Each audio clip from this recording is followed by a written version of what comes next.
Hi friends, good morning అందరికీ. Tea తాగిందా? అందరు tiffin అయిందా లేదా మీది? మాదైతే ఇంకా టిఫిన్ ఇప్పుడు రెడీ చేస్తున్నాను అనమాట. ఈరోజు సాబుదానా కిచిడి కాఫీ మార్నింగ్ది. అయితే ఈరోజు అమావాస్య ఉంది కనుక పూజ చేసుకునే వరకు 11 o'clock అయిపోయింది. ఇప్పుడు అయితే ఇక్కడ అంతా పూజ చేసుకున్న, బయట తులసి కొట్టకు ఇంకా ఇంట్లో అంతా గడపకు పసుపు పెట్టుకొని ఇక్కడైతే పూజ చేసుకుంటున్నాను. చూడండి, పూజ అయితే ఇప్పుడే కంప్లీట్ అయిపోయింది. పూజ అయిన తర్వాత అయితే మాదైతే పూజ కొబ్బరికాయ అయితే చెట్టు వచ్చింది కనుక గుడిలో పెడితే పైన మొత్తం ఎండిపోతుంది, పైన చెట్టుకు అందుతలేదు పైన పోయడానికి.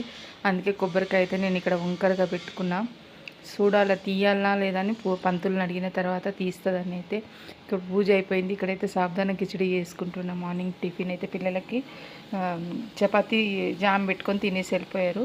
నేనైతే ఇప్పుడైతే పచ్చిమిర్చి, పల్లీలు అయితే కొత్తిమీర వేసి కొంచెం మిక్సీ పట్టుకున్న తర్వాత ఇక్కడ సాబుదానా నానబెట్టుకున్న సగ్గుబియ్యము, కొంచెం జీలకర్ర వేసుకొని కొన్ని పొటాటో కట్ చేసుకున్న అలా వేపుకుంటున్నాను అనమాట. కరివేపాకు వేసుకొని కొంచెం పొటాటో అనేది పొట్టు తీసేసుకొని ఆయిల్ ఫ్రై చేసుకొని కొంచెం సాల్ట్ వేసుకోవాలా. సాల్ట్ వేసుకొని కొంచెం ఫ్రై చేసుకున్నాలా మనం. జీలకర్రతోనే ఫ్రై చేసుకున్న తర్వాత అది కొంచెం బాయిల్ అయిన ఆయిల్ బాయిల్ అయిన తర్వాత పచ్చిమిర్చి పేస్ట్, పల్లీల పేస్ట్ రెండు కలిపి అందులో వేసేసుకోవాలా. వేసుకొని కొంచెం ఫ్రై కానియాలి, పచ్చిమిర్చి స్మెల్ అనేది పోవాలన్నమాట. ఇక్కడైతే నేను ఫ్రై చేసుకొని సగ్గుబియ్యం అయితే నానబెట్టుకున్న, మార్నింగ్ వాటర్ తీసి పక్కకు పెట్టుకున్న తర్వాత అయితే ఇప్పుడు సగ్గుబియ్యం వేసుకోవాలి. దాంట్లో మనము వేసుకొని ఫ్రై చేసుకోవాలి. సాల్ట్ ఇప్పుడు వేసుకోకూడదు అనమాట. మనము సగ్గుబియ్యము కొంచెం ఫ్రై అయిన తర్వాత సాల్ట్ వేసుకోవాలి, లేకుంటే అప్పుడు అంతా గట్టిగా దగ్గర అయిపోతుంది ముద్దలాగా. ఇక చూడండి, పొటాటో అయితే ఫ్రై అయిపోయింది. ఇప్పుడు నేనైతే సగ్గుబియ్యం వేసేసుకుంటాను అలా. ఇప్పుడైతే కొంచెం మొత్తం మిక్సీకి ఉన్నది కూడా ఇంకా తీసేసి అందులో వేసుకున్న తర్వాత అయితే ఇంకా ఈరోజైతే ఇదే టిఫిన్ అయిపోయింది. మార్నింగ్ లేట్ అయిపోతుంది, పూజ చేసుకుంటే ఇదే అవుతుంది అన్నమాట.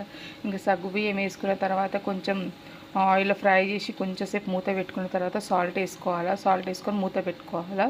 మూత పెట్టుకుంటే అప్పుడు మనకు కుల్లగా అంటే విడివిడిగా వస్తాయి అనమాట సగ్గుబియ్యము. లేకుంటే సాల్ట్ వేసి మూత పెట్టి మళ్ళీ అది చేసినాం అనుకో అంత ముద్ద లడ్డులాగా అయిపోతుంది. ఇలా చేస్తే చాలా బాగా వస్తుంది సగ్గుబియ్యం. మహారాష్ట్రలో అయితే ఇట్లానే చేస్తారు. ఇంకా పల్లీలు కూడా వేస్తారనమాట. నేనైతే ఇంట్లో పల్లీల పేస్ట్ లాగా వేసిన అనమాట.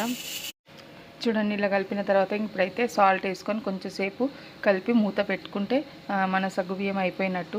ఉప్మా అనుకోవచ్చు, కిచడి అనుకోవచ్చు, ఏదైనా అనుకోవచ్చు. నేనైతే కాఫీ చేసుకున్నా. ఇక్కడ కాఫీతోనైతే టిఫిన్ చేస్తున్నా. మార్నింగ్ అయితే 11 o'clock ఇప్పుడు మాది టిఫిన్ అవుతుంది. చూడండి ఎంత బాగుందో. వీడియో నచ్చితే అయితే లైక్ చేయండి, షేర్ చేయండి, సబ్స్క్రైబ్ చేయండి. ఫుల్ వీడియో చూడండి ఎలా ఉంది, కామెంట్ చేయండి. మీరు ట్రై చేయండి. ఓకేనా ఫ్రెండ్స్, బాయ్.